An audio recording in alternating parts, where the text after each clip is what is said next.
Over the years, I have had a variety of alarm clocks to wake me up in the morning.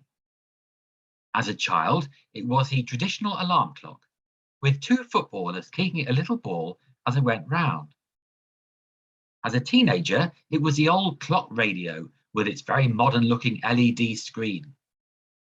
As a student, when I stayed over at a friend's house, he warned me the alarm would be an apocalyptic sound, and it has to be said it was one of the most terrifying noises I've ever heard in my life. As a matter of more maturity, mainly just in years, it's now my phone. What all of these very different devices down the decades have had in common is that they've all had the job of waking me up. They've all looked good, but sounded terrible, depending on the length and quality of my sleep and what awaits me in the day to come. But they've rang out for a reason. It was time to get started with the day ahead. If you've been fortunate to have any kind of rest over Christmas, and I appreciate it's been busier than ever, then hopefully the only alarms you'll have heard are the ones of the characters in the birth narratives in the Gospels. So what do we need to get up and get going? The answer may be predictable, but it's very precious. The answer is God. 3 points today on this second day of a new year about God, past, present, and future. Firstly, we have the I have God. He has redeemed his people. The I am God. He is right there with his people. And the I will God. He will be helping his people. So let's take the first of those as we seek to get going in this new year. The I have God. He has redeemed his people. Look at verse 10 of Nehemiah chapter 1. They are your servants and your people, whom you redeemed by your great strength and your mighty hand. And also in our other passage today, Isaiah chapter 41 and verse 9. I have chosen you. I have chosen you. If we are the people of God listening to this, we have been redeemed by the great strength and mighty hand of an amazing God. Let's take on board what redeemed actually means. It's a word that comes from the marketplace. If someone in the ancient world got themselves into serious debt, they might be forced to sell themselves into slavery in order to pay them off. But then imagine that someone has pity on that person, offers to pay the debt themselves, and then lets them go free. That's what Jesus has done for his people. Our sin has saddled us with a debt we could never repay, but Jesus has paid the price in taking our sins upon himself at the cross. He has redeemed us and set us free if we belong to him. Coming back to Nehemiah's prayer in chapter 1 and verse 10, what a wonderful line that is. Redeemed by the great strength and mighty hand of God. Listen to the words of another Old Testament giant, Moses, in his song following the crossing of the Red Sea in Exodus chapter 15. The Lord is my strength and my defense. Or as it says in a number of translations, the Lord is my strength and my song. Sometimes you can wake up with a particular song going round in your head. It can be completely random as to why it's there, and it can also be a bit annoying. But there it is, going round and round like the washing machine was at the time of writing. But what a melody to wake up to at the start of a new year. The Lord is my strength and my song. The Sons of Korah sounds like a group you may have seen on Top of the Pops 2 the other night, but arguably their greatest hit predates any Christmas special. It's Psalm 46 and it starts, God is our refuge and strength, an ever-present help in trouble. It's by his great strength that his people have been redeemed. In knowing him, we can have strength for today and bright hope for tomorrow. But we have also been redeemed by the mighty hand of God. You'll see as we go on through this series that Nehemiah likes that picture of the hand of the Lord upon him. Those of you who look at my posts on social media will see that I take a lot of pictures of skies, sunrises, sunsets, and anything in between. Back in the Psalms, David posted all sorts of vivid images, one of which famously was, "The heavens declare the glory of God, the skies proclaim the work of his hands." How wonderful that the same hands who worked in creation have been behind our redemption. And at the outset of a new year, we can take great encouragement from another line from the Psalms.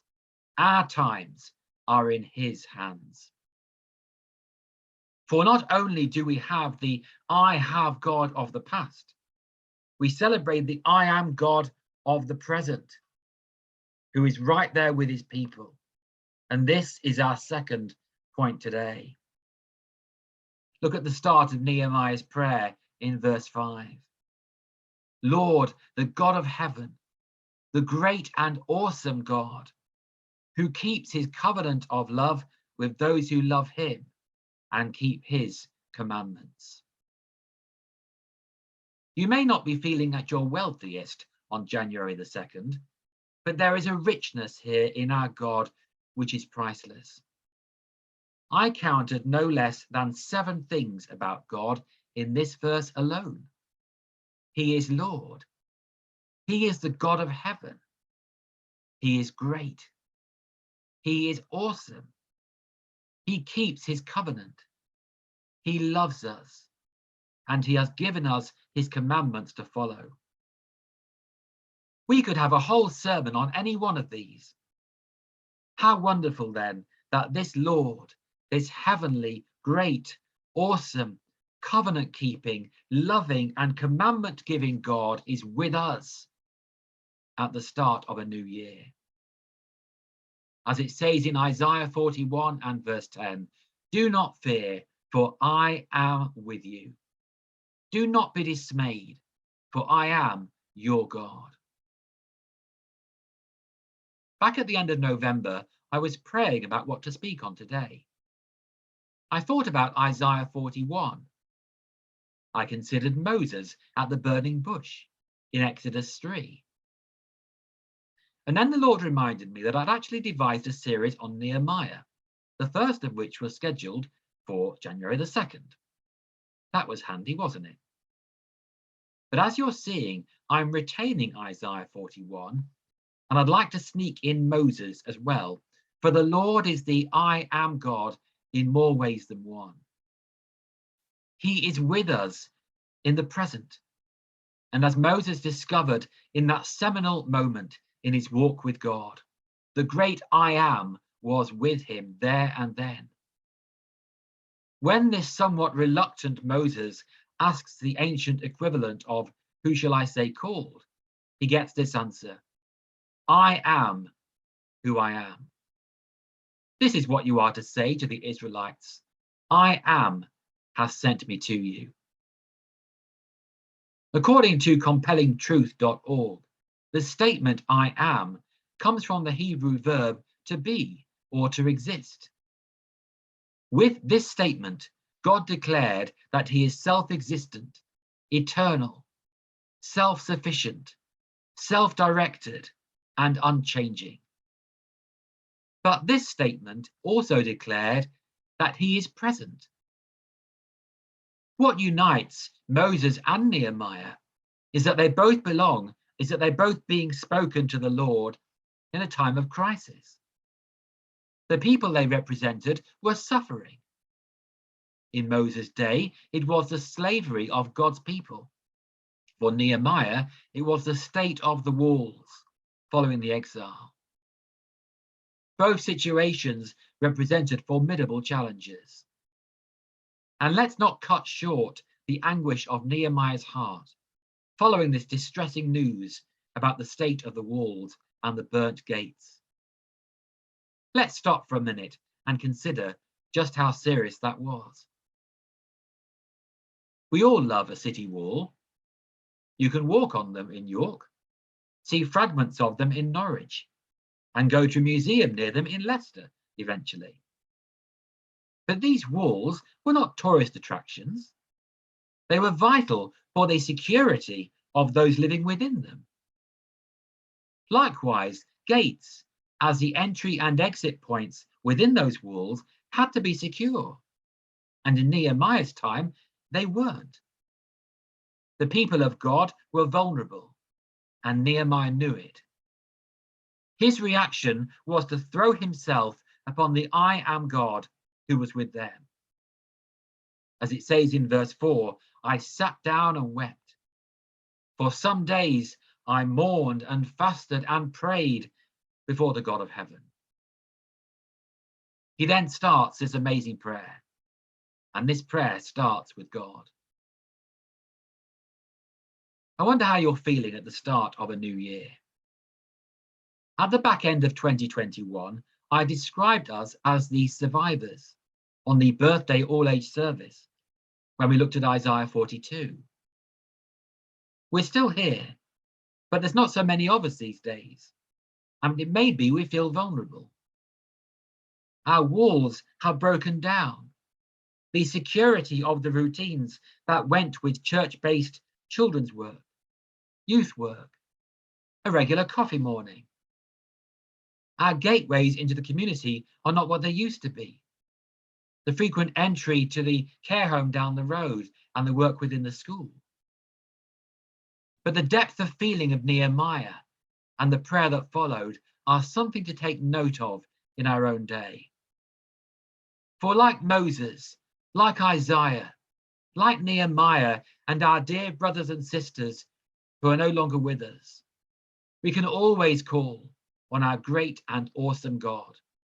And that is the primary purpose of a time of prayer we're having later in January. That in all our vulnerability and insecurity, we can come before the Lord and open our hearts before him. And as we do so, we can be enormously encouraged that we have the I am God who is right there with his people. As was said in a recent prayer meeting in the church, our focus needs to be not on the work, but on the Lord of the work. And then as we draw strength and inspiration from him, he will guide us in the building process. For the Lord said, I will build my church. He's the builder, and it's his church. The fact that he wants us to be part of the process is very humbling. But as far as I'm aware, God doesn't make mistakes. So presumably, he has a plan for each one of us to play. And as we do so, the I am God will be right there with us. And so we have seen that we come before the I have God who has redeemed his people, and the I am God who is right there with his people. Thirdly and finally, we have the I will God who will be helping his people. Nehemiah quoted the Lord himself in verse 9, actually telling the Lord what he had said to Moses. Remember the instruction you gave your servant Moses, saying, if you are unfaithful, I will scatter you among the nations. But if you return to me and obey my commands, then even if your exiled people are at the farthest horizon, I will gather them from there and bring them to a place I have chosen as a dwelling for my name. Isaiah 41, our second home today, has brought us the I have God. I have chosen you. The I am God. I am with you. And then we have the I will God. I will strengthen you and help you. I will uphold you with my righteous right hand. Not only has God been at work in the past and is with us in the present, he will strengthen and help us in the future. Of that, there is no doubt. This is all good to hear, but I would point you in the direction of a little word with a big part to play, and that's if. In the words of the Lord himself to Moses, if you return to me and obey my commands. Now, we do need to be careful. God is not obliged to bless us because we obey him. And in Isaiah 41, the promise of strength and help is not related to anything we have done. Nevertheless, back in Nehemiah 1, the obedience of the people will not go unnoticed by the Lord, and they will see the hand of God as a result. That is his promise, and it's one we need to hold on to, faced as we are with all these uncertainties. There'll be times this year when things won't turn out the way we intended. The previous sentence I said and originally typed was one such example. You know how sometimes when you're typing, you catch the wrong key and end up in a different place to the one you'd anticipated? Well, I typed that sentence and then did something I could never do again if I tried. A formula appeared on the screen. So the sentence read, that is his promise, and it's one we need to hold on to, faced as we are with all the uncertainties that AA equals pi r squared. How on earth that sentence ended like that, I couldn't tell you, any more than I could explain that AA, apparently, equals pi r squared. But I can say with complete confidence that we go into this year with the I will God, who will strengthen, help, and uphold us.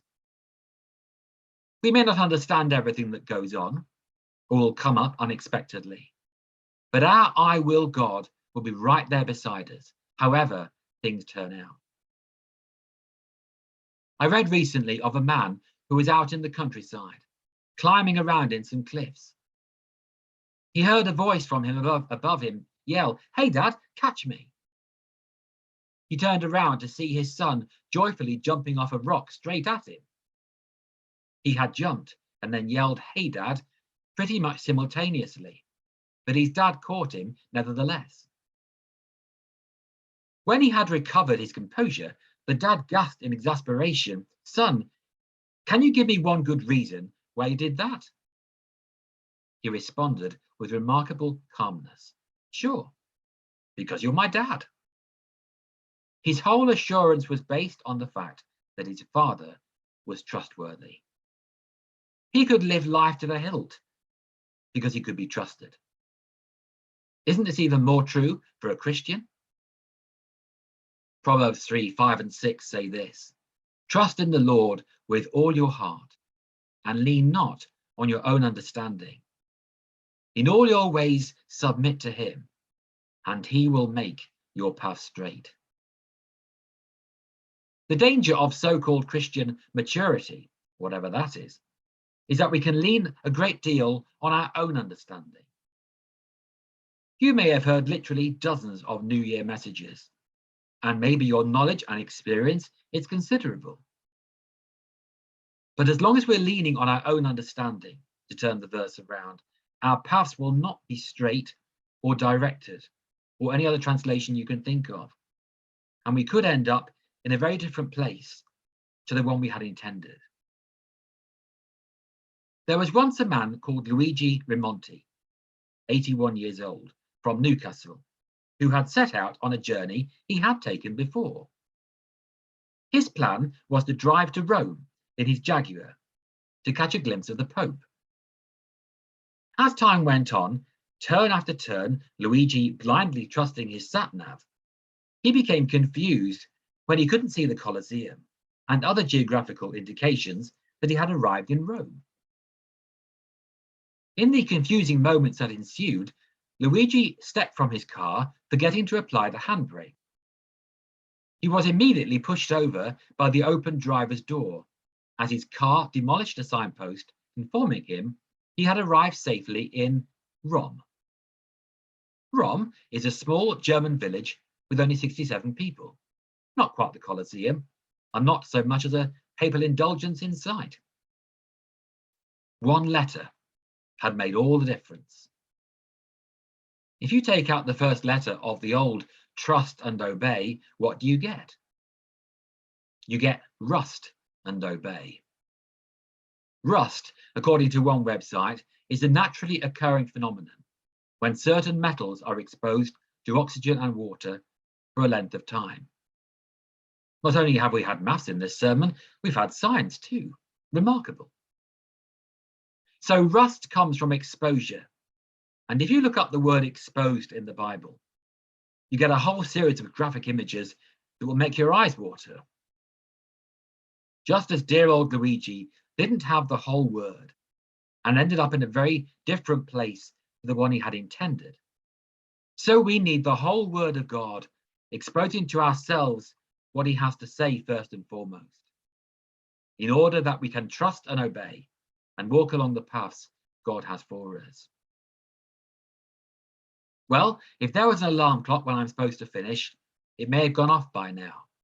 But before I do, I would like to encourage you with our great and awesome God as we go into this new year.